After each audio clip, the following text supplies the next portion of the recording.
cabin in Wyoming is badly in need of paint. We cross over the Cascades, spend the first night at Annette's place at Lapine because we needed to check on it anyway, and we find Annette's old doe deer is out in her backyard grazing. She's a very assertive old deer. She'll even chase you if you get in her way. And she had two fawns, and something got one of them, so she only has one now. We check inside the house and look at some of the pictures on the wall, and the old buffalo is still standing tall, watching after things in Annette's house. We check the bedrooms out, and everything seems to be a-okay. We'll spend the night, and then that'll give us a chance to get a good early start in the morning. As soon as the sun is up over the horizon, we're in our vehicle and heading out. We're steering toward Wyoming, although we'll make a few stops on the way. Past the lodgepole thickets along the highway between Bend and Lapine. We'll go into Bend, gas up, and then head for the desert. The lodgepole thickets of the east slope of the Cascade Mountains soon give way to the juniper forests of eastern Oregon. And from here on, it'll be nothing but grass and sagebrush. We turn on to Whitehorse Ranch Road, and from here on, it'll be a gravel road for a while till we turn off the gravel road onto a dirt road. By now, the Steens Mountains are in clear view in the background over a bunch of bunch grass. This area was one time sagebrush, and then a fire happened and burned it off. Past the old historic Whitehorse Ranch. Right near Whitehorse Ranch, a Great Basin gopher snake slithers his way to safety in the grass alongside the road. Our next night will be spent at Annette's teepee deep in sagebrush country, so we turn off Whitehorse Ranch Road and jiggle for about 7 miles through sagebrush. The road is somewhat rutted, but it has a very old easement on it, so that's what counts. They won't be able to shut it down. By looking carefully, you can still see the old military or Indian fighting road. It was supposedly built to keep the settlers safe in southeast Oregon during a period of time when there were Indian problems.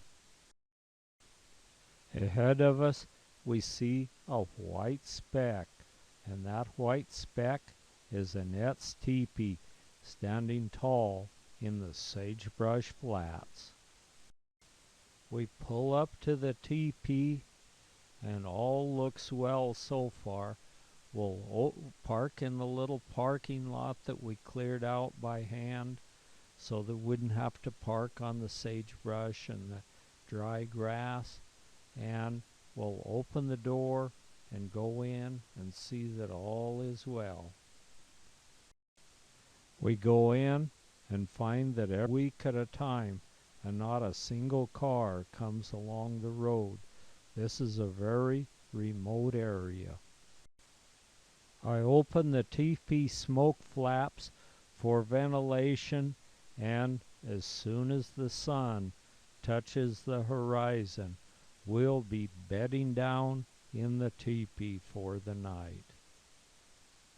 And then the next morning, at first light, It's time to get up and get to doing something. It looks like Marge isn't really ready to get up. Maybe gonna be a fight. A very friendly horned lizard is hidden in the grass, and he's relying on his camouflage to keep his location a secret.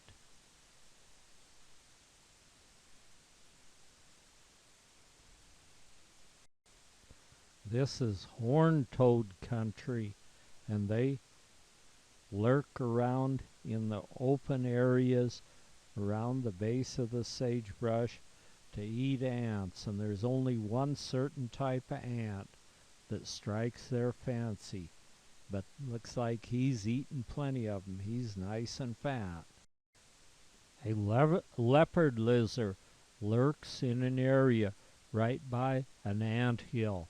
I think he'd know what an ant tastes like if someone were to shove one down his throat. He's got a real long tail, and again, all those spots serve as camouflage, so he doesn't have to worry about being eaten by all sorts of things, coyotes or birds. And there's some very fresh horse tracks going across a playa right in the lower areas of Annette's property. Those horses must have been here just this morning, although we didn't see them. We next go to the hot springs and try it out. There's a hot side and a cool side, and we find the hot springs is in gray. The cotton candy clouds are in the sky above, reflecting in the hot waters of Willow Creek Hot Springs, make it totally awesome. After the hot springs, we need to go check out Coyote Lake. We see the fins from a World War II practice bomb laying on the playa of the desert. We get on the playa and go for a little ride. I guess you can go as fast as you want on this playa, but we choose not to go very fast. What's the sense of being in a big hurry when you're out here? Then we take a look at the trail and the moving rock. These are the mysterious moving rocks that slide across the desert. Back to the teepee again, and so now we're closing the teepee down. I've got the smoke flap closed, and we're getting ready to head on out. We start our motor, and it's kind of hard to leave this beautiful place, but we're going to go on and see what else we can find this morning. Down the 2-track road and out to the main highways. After checking the BLM sign, we see that our destination is 36 miles down a jiggly rock road.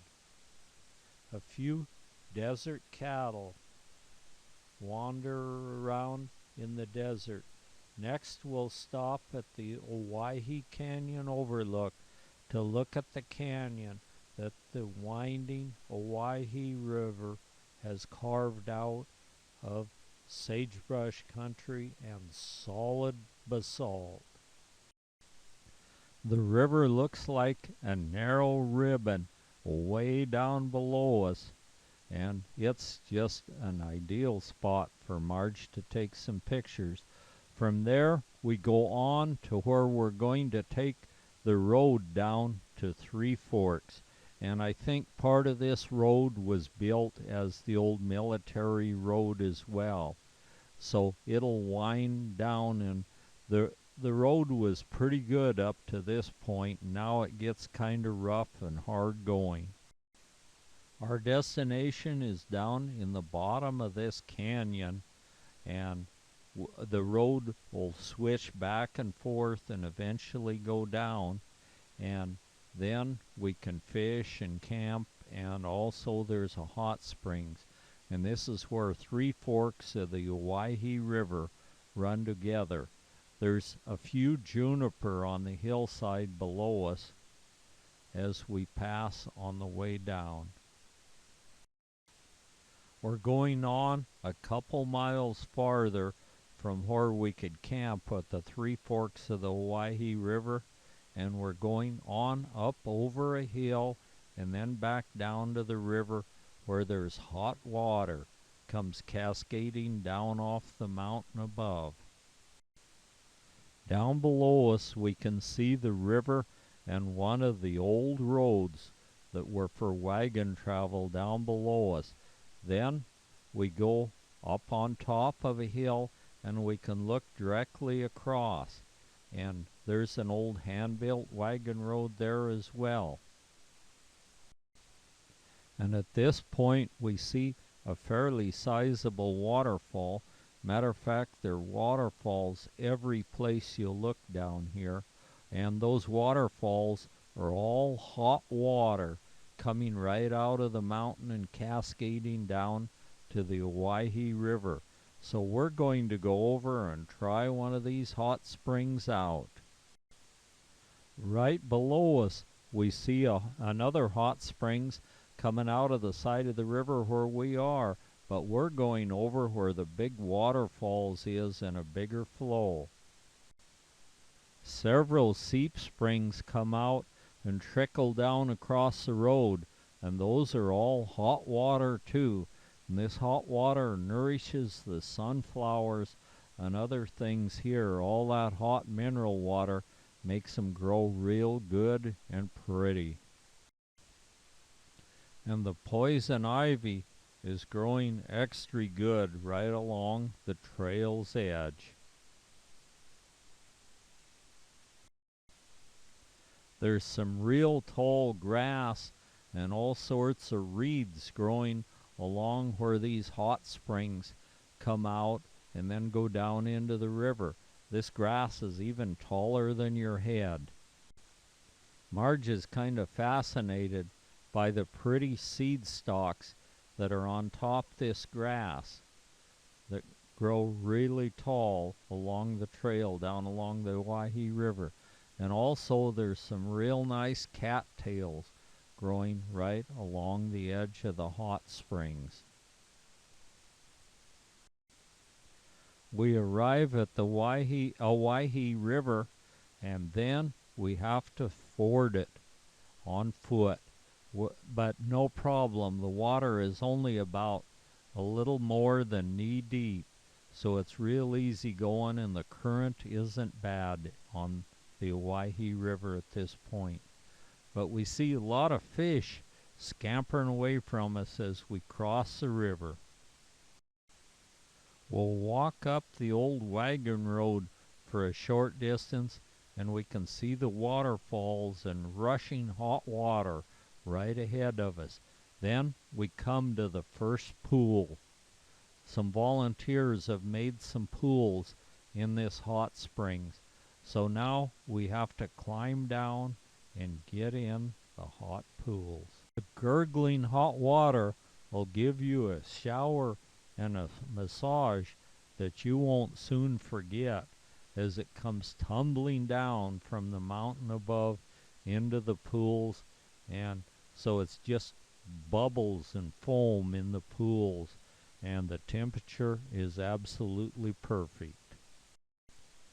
That hot water gives you a feeling that you'll get no place else, and there's no spa in the world that would be as good as this. After being out in the dust in the desert, this is a welcome relief in the canyon of the Oahe River. 100 gallons a minute come tumbling down, crashing into the pools and giving you a great massage on the way. We must look like drowned rats, but we're very relaxed and feeling real good. So I'm going to go up and get the pickup with our fishing gear in it.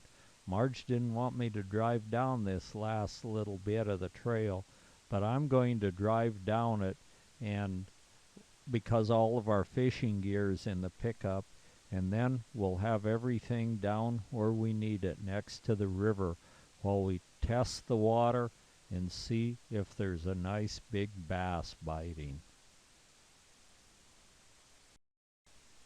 Just easy does it, and you can ease down in the canyon. And we've got this kind of vehicle to do these things with, so we're going to do it. We certainly wouldn't need a vehicle like this just to drive into town and down the highways, so why walk when you can ride? Down through some little pools of hot water and across many a rock, and we'll be down to the Oahe River pretty soon. Then down to the fertile valley of the Oahe River and through the tall grass, and we'll find a good place to park and go down and test the water and see how the fishing's going to be. The tall grass dwarfs our little pickup as we ease down this little 2-track road. This was probably an excellent spot for a Stone Age man to gather food. Then we get to a little cleared off spot, and we'll just park here and go down to the river and see if it's good for a fish. There's a little hot creek flows right out of the mountain and dumps into the Oahe River. So we'll just go stand in that warm water as it goes into the river, and wow, does that feel good while we're fishing. And when we get there, we find the fish are biting, and biting good. Every single cast we'd catch a fish, and sometimes we'd get one on and start bringing him in, and 2 or 3 more would be following him up to the bank. Just a little piece of night crawler seems to be the best thing you can use for bait. You just thread it on a plain hook. That's plain simple fishing like we used to do. And then cast it out into the warm waters of the Oahe River, and it doesn't lay there long, and one will have it. One right after another, we pull them up onto the little sandy beach right next to where we're parked, and it won't take long, and we'll have our limit. And then we can fillet them out and have a fish feed second to none. Looks like that guy's trying to get away from her, but she's got him. She rebaits, and yet another bite, and another and another. You're only allowed 5, so it takes you only about 5 minutes to catch your limit here. Those fish seem to lay right where the little hot springs comes into the river. I suppose that produces them lots of really good food. Lots of algae and bugs as well probably flow into the river. Then another and another, and Marge is going to have her limit here real soon. And that warm water feels so good right where it runs into the river, and it looks like Marge must have about her limit right there now. And then she'll hold both of our limits up, and we'll fillet them out and take them over to the cabin in Wyoming and cook them and eat them. Since the weather's real nice and warm here, we'll put our fish all in an ice chest full of ice, and that way they won't deteriorate any, and we can take them home and have us a really good feast.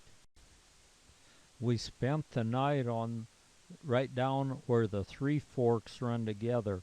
It's 2 miles below where the hot springs were. There's a real nice place where we like to camp, and then we can fish in the river. So the next day, we're at it again, and the fish are biting down there as well. We're allowed 2 days limit, so we just as well catch our fish. Our tent is all set up and ready to go. And what a place to camp with the big cliffs all around us and the Oahe River in the foreground as it comes on it down through the canyon on its way to the Snake River and then to the sea. We had a great night right here in the willows next to the Oahe River, and the next morning we're up when the sun is just barely hitting the tops of the peaks around us, and we've got to get on our way. We're heading directly to Wyoming from here. A little steam rises off the Oahe River as we finish loading up our gear, and we're heading out. We can see the old military road as it winds its way up out of the canyon at the very first light of day. Then the sensor on the dash went off. It says you've got a flat tire. So we stopped alongside the road, and it's time to change a tire before we go on. But I have been out here numerous times, and I always bring at least 2 spares along, just in the event this happens. So it's just a matter of changing the tire and then going on. The tire had a small rock went right through the sidewall, so that means that if you take it to a tire shop, they won't be able to fix it, but you can put a plug in it yourself and fix it that way. But we had no water to see where the leak was, so as we were passing through Boise, we stopped at Costco and had it fixed, and we got a new tire, only this time we got a good heavy one that this won't happen to again. On our way out along the Oahe Desert, we see some cowboys moving cattle out across an endless sea of sagebrush. After the cowboys, we see numerous sage grouse, one of the symbols of the West. Our largest grouse we have, and they live right out in the sagebrush country. They eat a lot of the grass seeds and buds off the sagebrush. From the Oahe country, we went into Boise and had our tire fixed, and our next stop is Horse Trader Hot Springs. We walk down the very short path from the highway and find the springs. It's an ideal springs. The temperature is perfect, and it's nice and deep. The only trouble with it is it's really close to the highway, and sometimes kooky people come down there. But there's no one here today, so it looks like it's going to be really nice. And here comes Marge. We just get in the spring, and we hear hoof. We look up and see a wagon pulled by 6 mules heading down the road. We heard the clatter of hooves, and I don't know what the purpose of this is, and they're hauling 3 wagons behind it. It looks like those are pretty small mules for that, but mules are tough.